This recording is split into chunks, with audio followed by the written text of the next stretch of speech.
നമസ്കാരം. സംഭവബഹുലമായിരുന്നു കഴിഞ്ഞ ഒരാഴ്ച എന്ന് പറയാം. ഓണവും ഓണാഘോഷവും 800 കോടി രൂപയ്ക്കെന്തോ 850 കോടി രൂപയ്ക്കെന്തോ മലയാളി കുടിച്ചു തീർത്തു. ഞാൻ പറയുന്നത് കുടിച്ചു തീർക്കുന്നാലും കുഴപ്പമില്ല എന്നാണ്. കുടിക്കുന്ന ശീലം കൂടി നമ്മൾ അവസാനിപ്പിച്ചാൽ വലിക്കുന്നതിലേക്ക് പോകും കൂടുതൽ ആൾക്കാർ. അതുകൊണ്ട് കുടിച്ചെങ്കിലും ഒന്ന് അഡ്ജസ്റ്റ് ചെയ്യട്ടെ എന്ന് ഞാൻ പറയും.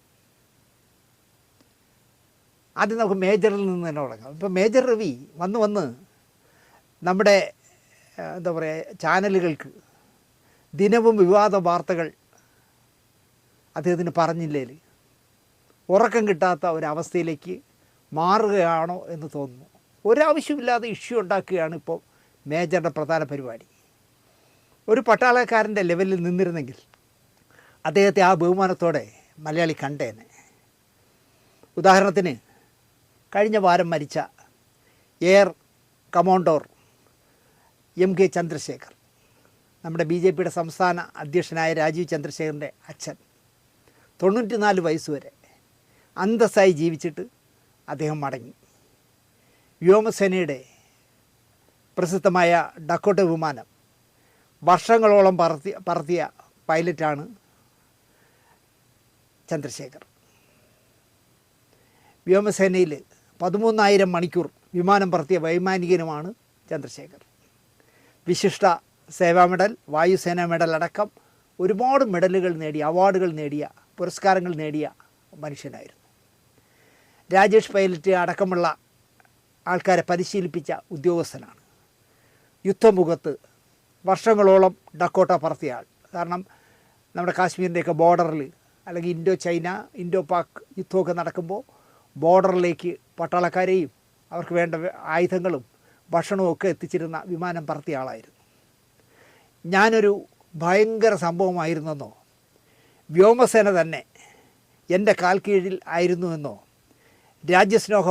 രാജ്യസ്നേഹം എന്നോളം ഇവിടെ ആർക്കുമില്ലെന്നോ ഒക്കെ ഒരു ഗീർവാണവുമില്ലാതെ 94 വയസ്സ് വരെ ജീവിച്ചിട്ട് അദ്ദേഹം പോയി. എന്നാൽ നമ്മുടെ മേജറോ കേന്ദ്ര ഗവൺമെൻറ്റിൻ്റെ സെൻസർ സർട്ടിഫിക്കേഷൻ ബോർഡ് സെൻസർ ചെയ്ത് പ്രദർശന അനുമതി നൽകിയ ആടുജീവിതത്തിൻ്റെ നായകനെ അത് ചെയ്തു കളയും, ഇത് ചെയ്തു കളയും എന്നൊക്കെ പറഞ്ഞ് പരിഹാസ്യനായി മാറുന്നു മേജർ രവി ഓരോ ദിവസവും. പൃഥ്വിരാജിനോട് എന്തോ പകയുണ്ടെന്ന് തോന്നും ഇദ്ദേഹം സംസാരിക്കുന്ന, എമ്പുരാന് ശേഷം ഇദ്ദേഹം സംസാരിക്കുന്ന കേട്ടാൽ. അദ്ദേഹത്തിൻ്റെ വർത്തമാനങ്ങൾ മുഴുവൻ പൃഥ്വിരാജിനെതിരാണ്. അല്ലാതെ ആ പടം നിർമ്മിച്ച ആളിനോടോ എമ്പുരാൻ നായകനായ മോഹൻലാലിനോടോ ഒന്നും അദ്ദേഹത്തിന് പകയില്ല. എഴുതിയ മുരളി ഗോപിയോടും പകയില്ല. പൃഥ്വിരാജിനോട് എന്തോ ഒരു വൈരാഗ്യം വെച്ച് തീർക്കുന്ന പോലെയാണ് ഇപ്പോൾ മേജർ സംസാരിക്കുന്നത്. അദ്ദേഹം എമ്പുരാൻ്റെ നിർമ്മാതാവല്ല, അതിൻ്റെ തിരക്കഥാകൃത്തല്ല, നായകനല്ല, സംവിധാനം ചെയ്തു എന്ന് മാത്രമേ അദ്ദേഹം ചെയ്തിട്ടുള്ളൂ. രാജ്യസ്നേഹം എനിക്ക് തെറ്റിപ്പോകുന്നു. രാജ്യസ്നേഹം വഴിഞ്ഞ് ഒഴുകിയില്ല എന്നാണ് എമ്പുരാൻ എന്ന സിനിമയിൽ മേജർ കാണുന്ന കുറ്റം. ആ പടത്തിൽ രാജ്യസ്നേഹമില്ല, രാജ്യസ്നേഹത്തിനെതിരെ എടുത്ത സിനിമ എന്നാണ് അദ്ദേഹം പറയുന്നത്. ഇതിന് മറുപടി പറയേണ്ടവർ പറഞ്ഞു കഴിഞ്ഞു. മലയാളി തിയേറ്ററിൽ കയറി പടം കണ്ടു. യൂട്യൂബിലും എമ്പുരാൻ ട്രെൻഡ് സെറ്ററാണ്. പക്ഷേ മേജറുടെ ചൊറിച്ചിൽ മാറുന്നതേയില്ല. ഇപ്പോൾ അദ്ദേഹം എമ്പുരാനെ വിട്ടിട്ട് പൃഥ്വിരാജ് അഭിനയിച്ച ആടുജീവിതത്തിലാണ് കയറിപ്പിടിക്കുന്നത്. മേജറല്ല, മേജറുടെ ഉപ്പാപ്പ കൊള്ളില്ല എന്ന് പറഞ്ഞാലും ആടുജീവിതം എന്ന് പറഞ്ഞ ഈ പൃഥ്വിരാജ് നായകനായ സിനിമ, അല്ലെങ്കിൽ ബ്ലെസ്സിയുടെ സിനിമ, മനോഹരമായ സിനിമയും പൃഥ്വിരാജ് ഉജ്ജ്വലമായ പ്രകടനവും നടത്തിയ സിനിമ തന്നെയാണ്. ഈ സിനിമയൊന്നും കുറച്ച് കാലത്തേക്ക് കേന്ദ്ര അവാർഡിന് അയക്കാതിരിക്കുന്നതാണ് ഭംഗി എന്ന് ഞാൻ പറയും. കേന്ദ്ര അവാർഡിന് അയക്കരുത്, കാരണം ഇതിനൊന്നും കിട്ടില്ല. അതിൻ്റെ കാരണങ്ങൾ ഒരുപാടുണ്ട്. അതുകൊണ്ടാണ് ഞാൻ പറയുന്നത്, ഇത്തരം സിനിമകൾ എടുക്കുന്നവർ കേന്ദ്ര അവാർഡിന് ഇനി കുറച്ച് കാലത്തേക്ക് അയക്കരുത്. പകരം കേരള സ്റ്റോറി പോലുള്ള കൂതറ സിനിമകൾ എടുത്ത് ഗോസായിമാരെ തൃപ്തരാക്കിയാൽ വല്ലതുമൊക്കെ തടയും. മികച്ച സംവിധായകൻ്റെ, മികച്ച ചിത്രത്തിൻ്റെ ഒക്കെ അവാർഡ് കിട്ടും. പക്ഷേ കേരള സ്റ്റോറി പോലുള്ള കേരളത്തിനെ തള്ളക്കി വിളിക്കുന്ന, നട്ടാൽ കുരുക്കാത്ത നുണ പറയുന്ന സിനിമകൾ ചെയ്യണം, എങ്കിലേ കിട്ടും. ഇപ്പോൾ തന്നെ നമ്മുടെ മമ്മൂട്ടിക്ക് ഒരു പത്മശ്രീ പുരസ്കാരത്തിന് മാത്രമാണോ അർഹത? നിങ്ങൾ ആലോചിച്ച് നോക്കൂ. അദ്ദേഹം ഒരു വെറും പത്മശ്രീ മമ്മൂട്ടിയാകേണ്ട ആൾ മാത്രമാണ്.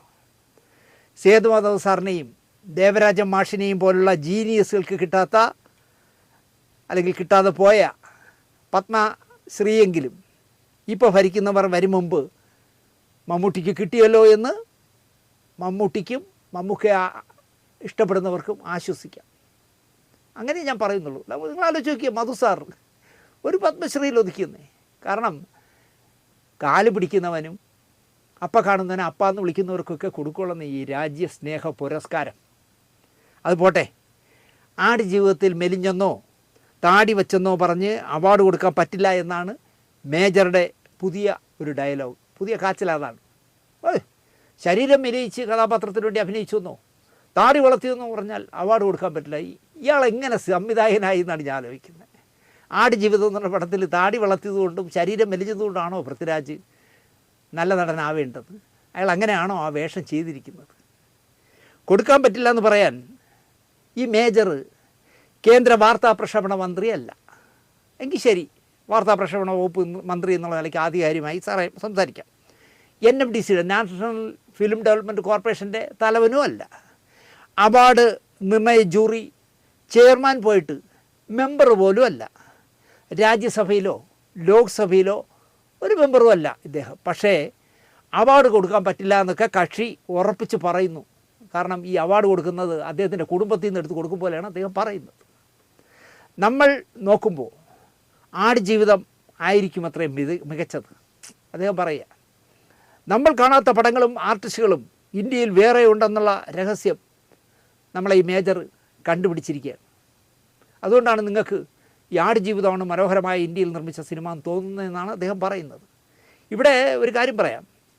ഇവിടെ മലയാള സിനിമയിൽ നിന്ന് മലയാളികൾ ചിലർ ജൂറി മെമ്പറായിട്ട് കേന്ദ്രത്തിലേക്ക് പോകുമ്പോൾ തന്നെ മലയാള സിനിമ ഇൻഡസ്ട്രി തീരുമാനിക്കും ഇയാൾ പോയിരിക്കുന്ന കാരണം ഒരൊറ്റ അവാർഡ് മലയാള സിനിമയ്ക്ക് കിട്ടില്ല എന്ന് ഉറപ്പായിരിക്കും കിട്ടില്ല. കാരണം മലയാളിക്ക് പേരോ പ്രശസ്തിയോ അവാർഡോ പുരസ്കാരമോ ഒന്നും കിട്ടരുത് എന്ന് വാശി പിടിക്കുന്ന ചില ബോറന്മാരുണ്ട്. ആ പട്ടികയിലേക്കാണ് ഇപ്പോൾ രാജ്യസ്നേഹം വഴിഞ്ഞൊഴുകുന്ന മേജർ നീങ്ങുന്നത് എന്ന് തോന്നുന്നു. 500 പടം അവിടെ എത്തുമ്പോൾ ചിലപ്പോൾ ആടുജീവിതം നിലനിൽക്കണം എന്നില്ല. അവിടെ കേരള സ്റ്റോറിയൊക്കെ നിലനിൽക്കൂ എന്ന് പറയൂ മേജറെ. അങ്ങനെയല്ലേ മേജർ പറയേണ്ടത്? കേരള സ്റ്റോറി പോലെ കേരളത്തിനെ താറടിച്ച് കാണിക്കുന്ന, കേന്ദ്രം ഭരിക്കുന്നവർക്ക് സപ്പോർട്ട് ചെയ്യുന്ന കള്ളക്കഥകൾ ഉണ്ടാക്കുന്ന സിനിമകൾക്ക് ഞങ്ങൾ ഭരിക്കുമ്പോൾ അവാർഡ് കൊടുക്കുമെന്ന് തുറന്നു പറ. അതിന് പകരം 500 പടം എത്തിയപ്പോൾ അതിൽ ഏറ്റവും മോശമായി പോയി ആടുജീവിതം എന്ന് പറയുന്നത് ഇയാൾ ജൂറി മെമ്പറല്ല. എങ്കിൽ ശരി, ഇയാൾ ജൂറി ചെയർമാനല്ല, അവാർഡ് നിർണയ സമിതിയെ രൂപീകരിച്ച ആളല്ല, വാർത്താ പ്രക്ഷേപണ വകുപ്പ് മന്ത്രിയല്ല. എന്തടിസ്ഥാനത്തിൽ ഈ മേജർ ഈ വാചകം അടിക്കുന്നു എന്ന് മനസ്സിലാവുന്നില്ല. നമ്മൾ എല്ലാം തികഞ്ഞവരാണെന്ന് വയ്ക്കുന്നതാണ് തെറ്റത്രേ. ബ്ലസിയോ, ബെന്യാമിനോ, പൃഥ്വിരാജോ ഞങ്ങളെല്ലാം തികഞ്ഞവരാണെന്ന് പറഞ്ഞത് ഞാൻ കേട്ടിട്ടില്ല. ഇനി മേജർ കേട്ടോ എന്ന് എനിക്കറിയില്ല. കേരള സ്റ്റോറിയിൽ കേരളത്തെ അപമാനിച്ചു എന്ന് പറയുന്നവരോട് അതിലെവിടെ കേരളത്തെ അപമാനിച്ചു എന്ന് മേജർ തിരക്കുന്നു. എൻ്റെ പൊന്നു മേജറെ, സ്വന്തം അമ്മയുടെ മുലപ്പാലിനേക്കാൾ ചിലർക്ക് കണ്ടവൻ്റെ വീട്ടിലെ വേലക്കാരിയുടെ മുലപ്പാലായിരിക്കും ഇഷ്ടം. അതിന് കുറ്റം പറഞ്ഞിട്ട് കാര്യമില്ല. കേരള സ്റ്റോറിയിൽ കേരളത്തെ എവിടെ അപമാനിച്ചു എന്നാണ് ഈ മഹാൻ ചോദിക്കുന്നത്. ചിലർക്ക് അങ്ങനെയാണ് മേജറെ. മോൻ ചത്താലും വേണ്ടില്ല, മരുമകളുടെ താലി ഇടണം എന്ന് വിചാരിക്കുന്ന, ജനിച്ചു വളർന്ന നാട്ടിനെ എങ്ങനെ നാറ്റാം, എങ്ങനെ അധപതനത്തിലേക്ക് കൊണ്ടുപോകാമെന്ന് ആലോചിക്കുന്ന ബോറന്മാർ രാജ്യസ്നേഹം പറഞ്ഞിവിടെ നടക്കും. അതിലൊന്നാണ് താങ്കളെന്ന് പറയുന്നതിൽ എനിക്ക് വലിയ വിഷമമുണ്ട്. പക്ഷേ താങ്കൾ അത്തരം ഒരു ബോറനായിക്കൊണ്ടിരിക്കുകയാണ്. അടുത്ത കഥ. വിഷ തന്നില്ലേലും വേണ്ടില്ല, പട്ടിയെ വിട്ട് കടുപ്പിക്കരുതെന്ന് പണ്ട് പറയാറുണ്ട്. എന്നാലിവിടെ പട്ടിയെ വിട്ട് കടുപ്പിക്കുന്നവരാണ് കൂടുതൽ. പ്രത്യേകിച്ച് യൂട്യൂബർമാർ എന്ന് പറയുന്ന ഒരു വർഗം. നനച്ചിരിക്കാത്ത നേരത്താണല്ലോ നമ്മുടെ കലാഭവൻ നവാസിൻ്റെ മടക്കം. പറക്കമുറ്റാത്ത 3 കുട്ടികളും ജീവിച്ചു തുടങ്ങിയ ഒരു പെൺകുട്ടിയും അനാഥരായി. ഞങ്ങളൊക്കെ ഇവിടെയുണ്ട്, ആശ്വസിപ്പിക്കുവാൻ ധാരാളം പേര് കാണും. ഇങ്ങനെ പറഞ്ഞു, ഞങ്ങളൊക്കെ ഇവിടെ ഉണ്ടല്ലോ, ഞങ്ങൾ നോക്കിയോളാം എന്നൊക്കെ ആശ്വസിപ്പിക്കാൻ ഒരുപാട് പേര് കാണും. പക്ഷേ ഉപ്പിനോളം ഉപ്പിലിട്ടത് വരില്ല എന്ന് പണ്ടുള്ളവർ പറയും. പറയാൻ വന്നത്, യൂട്യൂബിൽ ഒരു വാർത്ത പരക്കുന്നു. നവാസിൻ്റെ കുടുംബത്തിന് 26 ലക്ഷം രൂപ ലൈഫ് ഇൻഷുറൻസ് കോർപ്പറേഷൻ നൽകി എന്നാണ് ഏതോ തലതിരിഞ്ഞ യൂട്യൂബർമാർ വച്ചലക്കുന്നത്. ജീവിതത്തിനൊപ്പവും ജീവിതത്തിന് ശേഷവും നിങ്ങളോടൊപ്പം എന്ന ടാഗ് ലൈനാണല്ലോ LIC ഉപയോഗിക്കുന്നത്. ഈ ടൈറ്റിൽ വെച്ചാണ് കലാഭവൻ നവാസിന് LIC 26 ലക്ഷം രൂപ നൽകിയെന്ന് സ്വപ്നത്തിൽ പോലും കാണാത്ത നുണ അടിച്ചു വിട്ടുകൊണ്ടേയിരിക്കുകയാണ്. 26 ലക്ഷം രൂപ ലൈഫ് ഇൻഷുറൻസ് കോർപ്പറേഷൻ നവാസിൻ്റെ കുടുംബത്തിന് നൽകിയെന്ന്.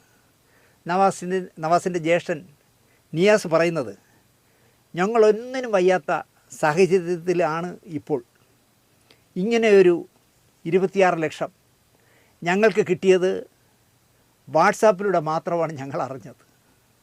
ആരാണ് ഇത്തരമൊരു വാർത്ത പ്രചരിപ്പിക്കുന്നതെന്നോ എന്തിനാണിങ്ങനെ ഒരു കള്ളവാർത്ത പ്രചരിപ്പിച്ച് എന്ത് നേടാനാണോ എന്നും നവാസിനടക്കം ആർക്കും അറിയില്ല. ആര് ചെയ്താലും വലിയൊരു ദ്രോഹമാണത്. നവാസിന് മോശമല്ലാത്ത തുക സിനിമയിൽ പലരും നൽകാനുണ്ട്. അവരെയൊക്കെ ബന്ധപ്പെട്ടപ്പോൾ തരാമെന്ന ഉറപ്പും കിട്ടിയതാണ്. 26 ലക്ഷം LIC കൊണ്ട് തന്നു എന്ന് വാർത്ത പുറത്ത് വരുമ്പോൾ തരാനുള്ളവർ ഒന്ന് ചവിട്ടുക സ്വാഭാവികമാണ്. ഇപ്പോൾ 26 ലക്ഷം കിട്ടിയില്ലേ, പതിയെ തരാമെന്ന് അവർക്ക് കരുതും. 10 പൈസയുടെ ഗതിയില്ലാതിരിക്കുമ്പോൾ ഇങ്ങനൊരു കള്ള വാർത്ത വന്നാൽ കിട്ടാനുള്ളത് കൂടി ഇല്ലാതെയാകും എന്നാണ് നിയാസ് പറയുന്നത്. സഹായിച്ചില്ലെങ്കിലും കുഴപ്പമില്ല, പട്ടിയെ വിട്ട് കടുപ്പിക്കാതിരുന്നാൽ മതി പ്ലീസ് എന്ന് മാത്രമേ ഇതിനെപ്പറ്റി പറയാനുള്ളൂ. നിങ്ങൾക്ക് ഇഷ്ടപ്പെട്ടിരിക്കുമെന്ന് വിശ്വസിച്ചുകൊണ്ട് നിർത്തുന്നു. നന്ദി, നമസ്കാരം.